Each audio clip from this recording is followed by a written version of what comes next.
This is your Anne Arundel County market update. It's Grant, Weston, and Jim Bim here with Winning Edge Real Estate. So Grant, what's happening? Great question, Dad. So right now, compared to July of 2025 here in Anne Arundel County, the number of active homes for sale has actually declined more than 20% from 1,553 homes to 1,232 homes for sale.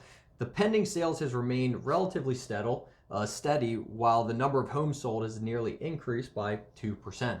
At the same time, the average sales price has gone from $650,000 to $674,000, which is about a 5% increase. So what does this really mean for everybody? It means that for sellers, there's fewer homes that buyers have to select from, which means if you're priced right, you'll sell quickly and potentially sell with multiple offers and get a great price.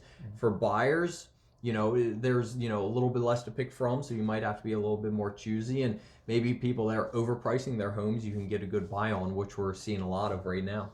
So Grant, here's the fun question. Who is the big winner for last month? Great question. So the big winner for July of 2026 is Glen Burnie, zip code 21061, with an increase in pending sales by 11%. And when it comes to the luxury market, we actually saw Edgewater, zip code 21037, increase 15%. So great news all around.